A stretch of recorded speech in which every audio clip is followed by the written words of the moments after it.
Today's misery du jour. You have a teenager? Mm-hmm. A young 20-year-old? Worse. So, of course, when I speak of anything, it's through experience only. I'm not one of those people that is going to give you a lot of theories on things. I only give you stories that I've actually lived. The bullshit of life, the real bullshit of life. So you can really relate. I'm not a person that's going to be writing a book, but I have no kids. I'm going to be writing a book about kids. I have actually raised a lot of kids. So I've been through it all. So misery du jour, let me give you a pointer on that one today. So went to a dinner party with my daughter, and it was an acquaintance of mine. And there was a family member of this acquaintance who was a young man who thought he was all of that. And my daughter's, she's 20, so she's very impressionable. Now, mind you, she is really a beautiful girl. Not because she's my daughter, she actually is a beautiful young woman. And not, she's not a bitch, not one of the little girls that walk in and like, ugh, I'm all of that. Not at all. Not at all. As a matter of fact, she downplays everything about herself, which kind of pisses me off, to be really honest with you. So she's had she's home from school and she's working, and a lot of guys have been approaching her, and she hasn't really given them a time of day. Some guys, I think, actually were really nice guys, but she just not interested yet because she hasn't learned what it is to be with somebody that's wonderful. So she's like every little twit and every young woman, and some women in their older ages that like the bad boys. So anyway, went to this dinner, and I had to go home, and she decided to come home and change her clothes and go to party with a girlfriend with these guys. There were several of them. Who she works with, by the way. One of them she works with. So I, as a good mother and a neurotic Jewish mother, I didn't go to sleep. I kept on waiting for her to come home. I do that all the time. So it's 2 o'clock in the morning, it's 3 o'clock in the morning, it's 4 o'clock in the morning. At 4:30, I get a message from her. I'm not coming home tonight. And he'll bring me home early in the morning. And I was like, oh, crap. This is not a good idea. This is not a good idea because this is not the right guy. He's a pompous little shit who thinks he's all of that because he works in the industry. Big whoopee. And he thinks he's hot shit, and he's not. He's nothing. He's a little dork, actually. I didn't even think he was good looking, to be honest with you. And I was looking at her, what the hell does she see in this guy? And anyway, I shut up. Because you gotta learn how to shut the fuck up sometimes. And it killed me. I wanted to say, you're making a huge freaking mistake with this little shit. But I didn't. I bit my tongue, and I stayed up till she came home. Then I texted her at 5 or 6 o'clock in the morning, where are you, or 7, 8, I can't remember what time it was. And she said, I'm already home. I said, okay. So I got up and, and I told her, I said, I don't think this was the wisest decision you've ever made. I didn't want to dump all the garbage on her just in one shot, because I knew she was going to flip out on me. So you have to learn this. You have to learn timing with kids so you don't become the enemy. And this is really what we're talking about here. Because had I said anything, the wall would have come up and I would have been the enemy, whether I was right or wrong. And I'm not the enemy, obviously. I'm on her side. She's the love of my life. She's my baby. And I get nuts when somebody tries to hurt her. But I have to also learn how to shut up and reel her in emotionally so she keeps track of the fact that I am not the enemy. So anyway, the week goes by, and they texted a couple times, and he said that, we'll get together on Saturday. And I was hoping that I was wrong, to be honest with you. I really was. I was hoping I was wrong. I'm like, maybe for once I'm wrong. Yeah, right. Well, that didn't happen. So this little fucker, Saturday comes around, says he's going to see her, tonight, whatever, and nothing happens. And the whole day she's with me, and I can see her emotions disintegrating slowly. And then that's when I stepped in and I started telling her exactly who he was, who he's going to be. And he's not for her because he's not good enough to lick the shit off of her shoes. And that's the truth. She deserves somebody so much better than that. But she had to see it for herself, you see. And it was painful. And I was in a lot of pain looking at this. I have to be honest with you. I suffer. When she suffers, I suffer 10 times more. I wanted to kill this kid. But I'm a Scorpio. Revenge is a dish you eat cold. Trust me, he will come to cross my path at some point in time, and I will let him know that you can fight with my daughter, you can argue with her, verbal arguments, you can disagree with her. If you don't want to be with her, then just tell her, but do not disrespect her. Do not take her for granted, because then you're going to deal with me. She doesn't know yet everything, but I'll be goddamn if I'm not going to teach her. So watch out, boys, because her mother, big-time barracuda. And this mother has lived a crazy-ass life. I am no saint by any means. Anything that's been done, I've done it. I'm honest. I'm not a saint. I'm really fucking smart, but I'm not a saint. And I know men. I've been married enough times and engaged even more. So what I'm saying to you is many of you out there have been through plenty like myself and have an opinion. But sometimes you're going to have to hold back on your opinion to make a more powerful statement. And it takes time. I'm a AAA personality, so for me, it's very difficult because when something happens, I want to jump right then and there, get it out of my chest, slam whatever the situation is, and walk away.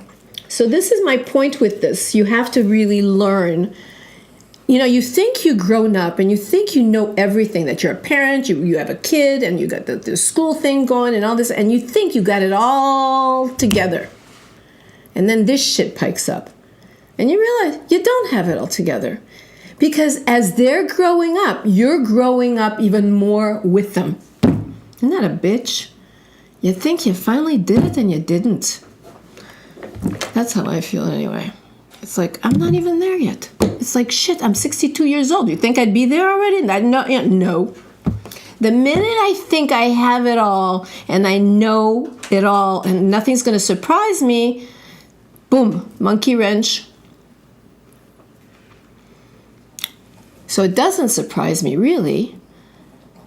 But the thing is, the tactics that I have to start learning how to get my message across is my problem, my learning curve. Is it easy? No. I didn't sleep that night at all. And I stewed the entire day. I'm still angry.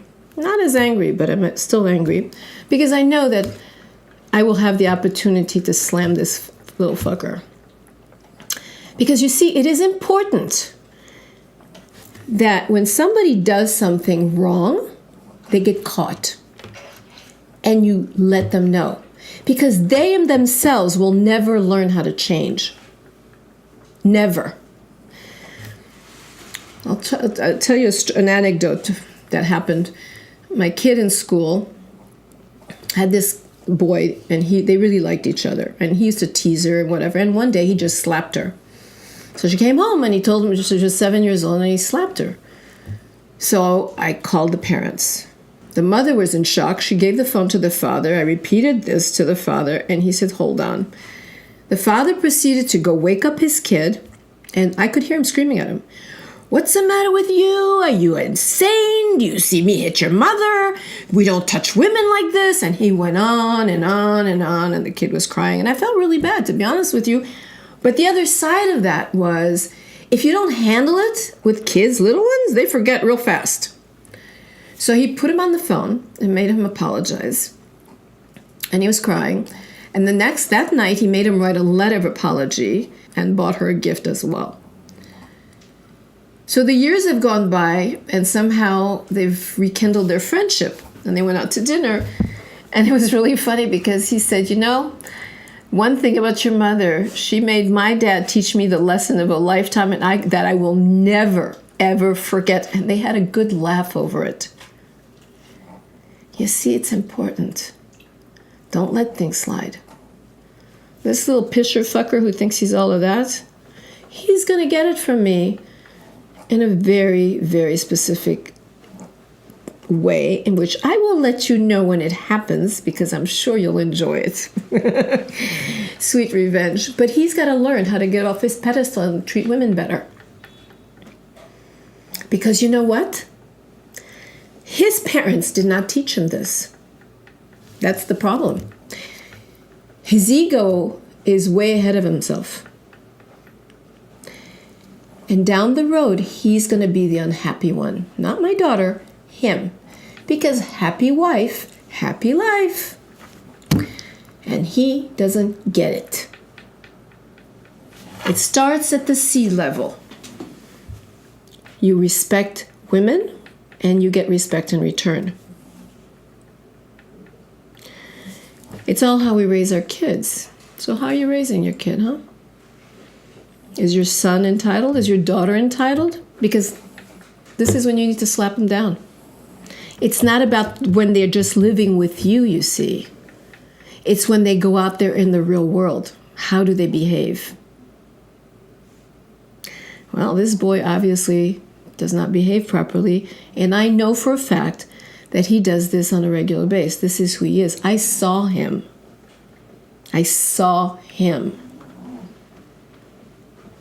If I saw my daughter turn into a twit, a royal bitch, she would hear from me.